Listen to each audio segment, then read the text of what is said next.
If you've been clicker training with your cat and you haven't been seeing the results that you want, you need to change things up a little bit. It can be tough to figure out what's going wrong, so I'm going to give you 7 things that you might want to change about your clicker training, or things to reflect on that will help you problem solve clicker training to get better results and help your cat understand the training. You are going to come out of this a cat training pro. Buckle up though, because there is a lot to go over. Number 1, I want to start with a quick and easy one, or at least I hope it's going to be quick and easy. Are you using the clicker as a cue? The clicker is not meant to be a cue for a behavior. You are marking a behavior that your cat just did, not that you want them to do the behavior. You are telling your cat that what they just did is going to get them a reward. If you are using the clicker as a cue, which I suppose you could do, that limits you to only being able to use it for one single behavior. It tells your cat that, hey, you should do this behavior. Normally though, what we're trying to do with clicker training is telling our cats the behavior you just did, it's going to earn you a treat or a reward or some other form of reinforcement that they really like. Don't try using it as a cue. Try using a different sound or a word, or maybe another device that makes a noise, or you could use a visual cue. Cats do really well with visual cues. Problem 2, you're trying to add in the cue too early. A lot of people try adding in the cue right away. Or they don't even try and teach the cat what behavior they're supposed to be doing, and they expect them to understand what the cue means. Your cat doesn't speak English, so the word sit means nothing to them. Get down means nothing to them. They don't know what that means. It's part of why a lot of cat owners get frustrated with their cats, is because their cat isn't doing what they want them to do in response to them telling them to do it, when they haven't taught their cat what they want them to do. A better approach is to try focusing on reinforcing or increasing the frequency of the behavior a lot until your cat is doing it reliably, and then try adding in the cue later. This way, the cue is going to be the behavior that you want exactly as you want it once your cat understands it. And you don't have to worry about your cat not responding to the cue. You will be less frustrated, your cat will be less frustrated, your cat won't be confused.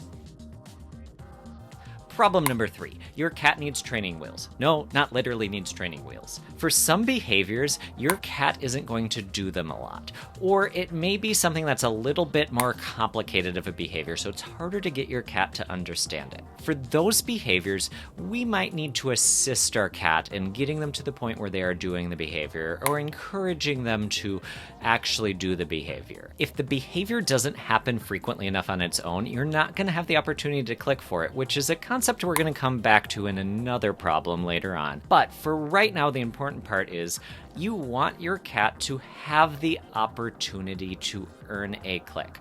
So start with something that they're more likely to do that is close to the behavior. So for example, if you're trying to get your cat to learn to sit, an example of something that would be closer to the behavior than them standing would be their butt goes downward. Pretend my elbow is a cat butt. Their rear goes down even if it doesn't touch the ground. You could click for that, and then that behavior is going to become more likely, and then eventually you can change what they get clicked for to something that's even closer, such as their butt full on hitting the ground, or their butt going down even further. If you're trying to train your cat to walk towards you, you could start with your cat taking a single step forward, and then 2 steps forward, and then 3 steps forward. Work with your cat and make it easier for them. You're not coddling them or anything along those lines. You're helping it so that they actually can understand, and you're making it so they're going to be more successful. Likewise, you may need to take a different approach entirely. I'm going to use a great example from my cat Zoloft. I taught him how to go and sit in a basket. Zoloft and I were struggling a little bit with this, and he wasn't quite responding how I wanted him to, which was going into the basket. I happened to be taking an advanced cat training course at the time, and one of the things that the course instructor mentioned was trying a different method. I don't remember exactly how it came out, but she suggested using a target stick for something else, and it clicked to me, pun absolutely intended. I should try using a target stick to get Zoloft into the basket, rather than just waiting for him to look at the basket or touch the basket or doing anything like that. I grabbed my target stick and I had him walk across the basket following the target stick, which is something I had already trained him to do.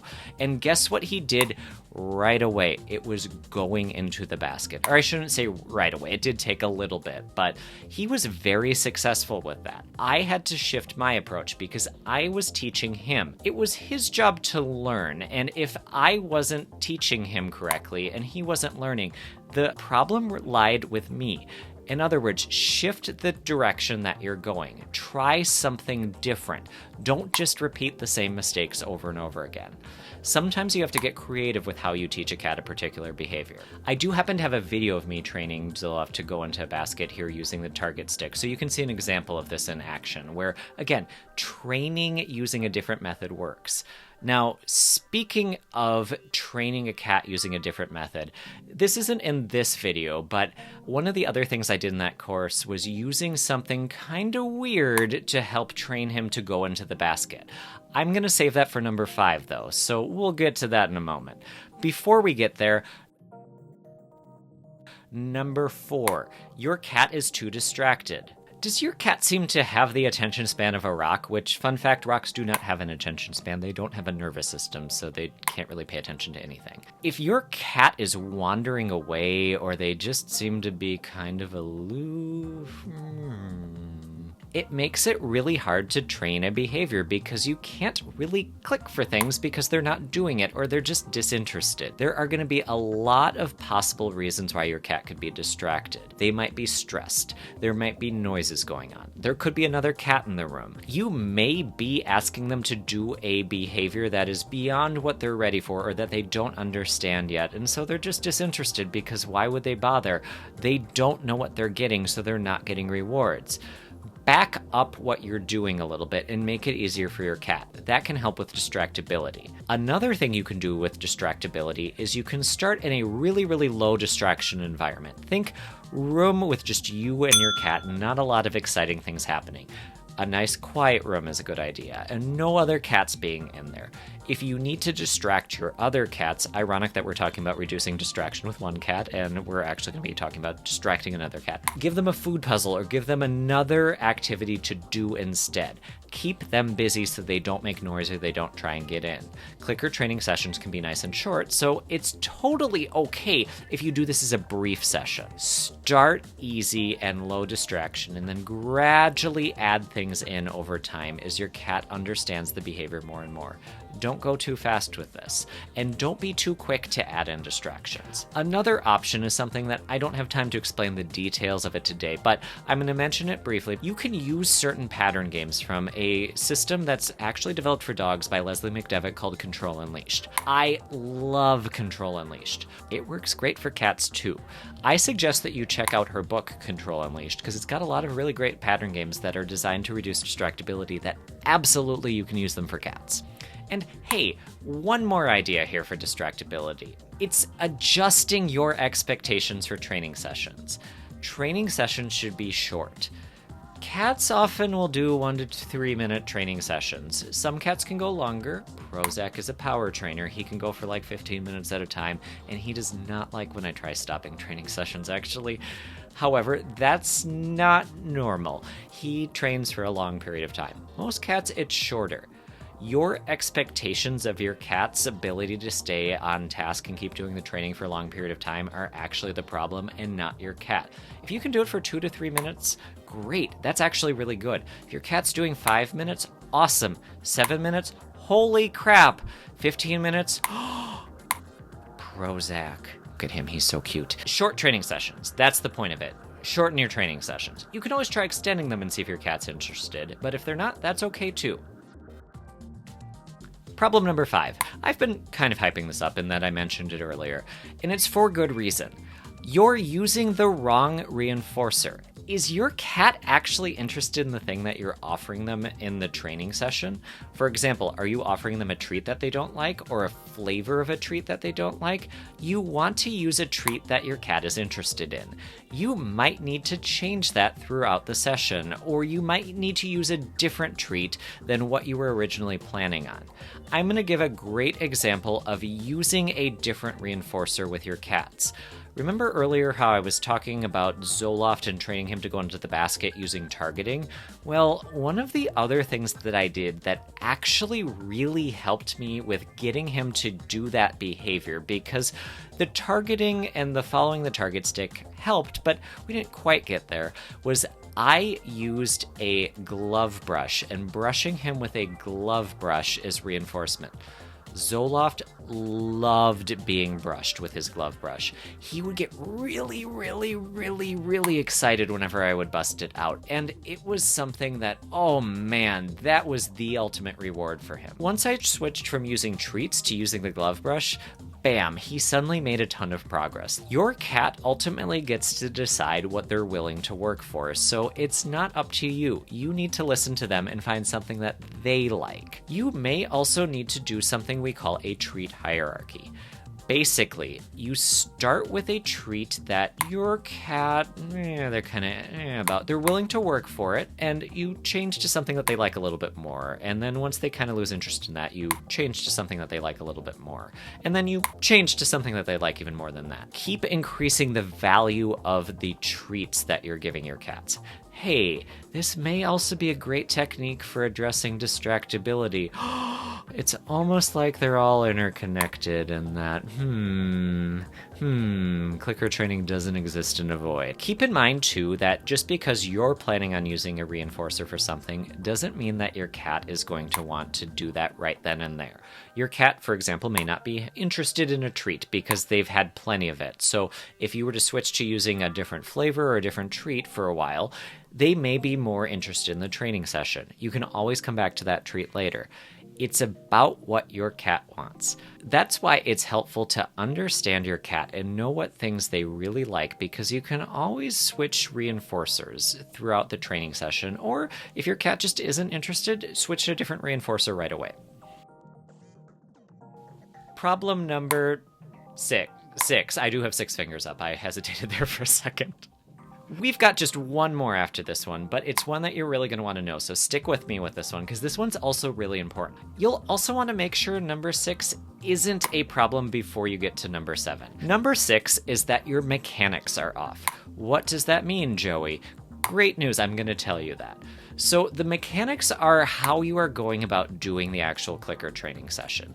And one of the biggest problems that I see when I'm working with clients privately is that they will not click at the right time. So they'll wait for the cat to do the behavior. The cat will do the behavior, and then 1, 2, 3, 4, 5, 6, click. That is way too long to wait to click. The click needs to happen pretty close to the actual behavior.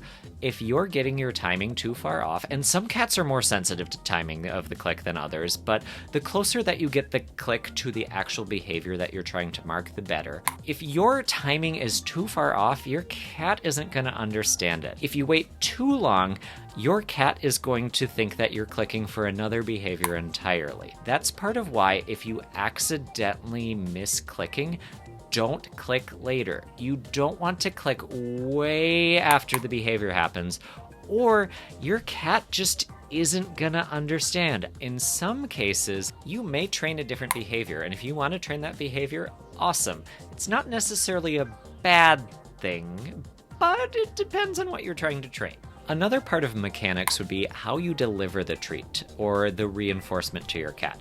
Treats are easy here, and this concept would apply to other reinforcers that aren't treats. So I'm going to give the example with treats, but again, generalize this to other types of reinforcement. Cats don't typically like eating out of your hands, so if you try giving them a treat using your hands, they may not like that. Now, that doesn't mean that person who's typing out a comment right now and is saying, my cat likes eating out of my hands, that doesn't mean that they don't like it. There are exceptions to this.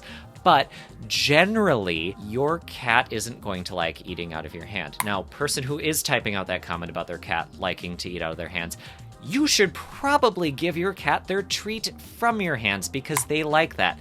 Listen to your individual cat. Cats are not a monolith. You have to treat your cat as an individual. If your cat doesn't want to eat out of your hand, try giving them a treat using a spoon or a syringe if you're giving them a lickable treat, or tossing it on the floor. Try putting it in a dish. There's a lot of different ways you can give the treat, but your cat needs to like eating that treat in that way. Whew, this has been exhausting. Hopefully you've learned a lot.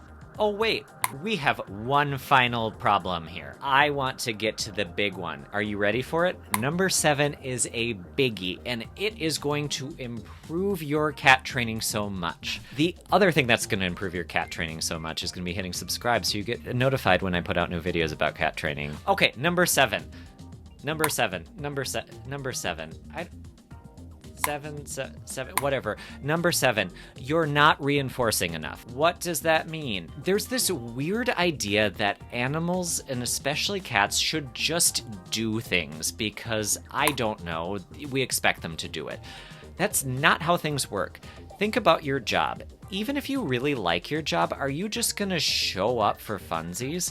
Probably not. If you're about to type out a comment and say, I show up at my job all the time for fun, great, I'm happy for you. I love my job too. I love talking with people about cats. However, I do also need to eat, and Prozac needs food too, and so does Poutine, and they have voracious appetites sometimes. So I need to earn an income, and sometimes I want to sleep or I'm tired, and I do need to get paid in order to do my job. You need to get paid in order to do your job. Unless you're independently wealthy or you happen to just find a bunch of diamonds in the ground and now you don't have to work ever again, you need to get money in order to live your life. That's not weird. It's weird when employers think that you are going to just show up for free and that money isn't motivating. That is a separate topic entirely, holy cow. Regardless, we shouldn't expect our cats to do the same thing where we show them to just work for free. Your cat deserves to be paid. The more you pay your cat, the more likely they are to do a behavior, similar to how you may do something that you don't really like in exchange for more money. If I wanted you to do something that you really didn't like, I could offer you more money, and there may be certain things that you're just like, absolutely not, I will not do that for any amount of money. But the more money I offer you to do something that maybe you're reasonably interested in doing it, or you're reasonably willing to do it, the more likely you are to do that. Giving your cat lots of reinforcement and using a high rate of reinforcement is especially important at the beginning when they're just learning, because then they're going to be more motivated to participate in the training. They're going to be excited about it. It's really exciting. You're getting a lot of treats. Ooh, I love this. It's kind of like when you're playing a video game and there's that introduction portion where you are doing a lot of things and your character's leveling up a lot and there's a lot of things that happen all at once. And then later on it takes a while and you have to grind a little bit to level up your character. Same thing with cats and cat training. Your cat needs a lot of reinforcement at the beginning. And it's not bad to continue giving your cat reinforcement. Your cat deserves to be paid for their work. Create opportunities for your cat to earn clicks and to get reinforcement. Don't make your standards too high. If your standards are too high and your cat isn't succeeding, lower them. Go backwards a little bit and make it easier for your cat. Repeat that a lot, and repeat it a lot with a high rate of reinforcement, so then your cat really learns and they're like, yes, if I keep doing this, ooh man, I am going to get rewarded for this. They'll get there, but you need to set them up for success. Clicker training is a lot of fun. It's really cool seeing your cat make progress. However, if you are stuck, it becomes a lot less fun for both you and your cat. Hopefully these 7 tricks and tips help you become a better trainer. Good luck and happy cat training.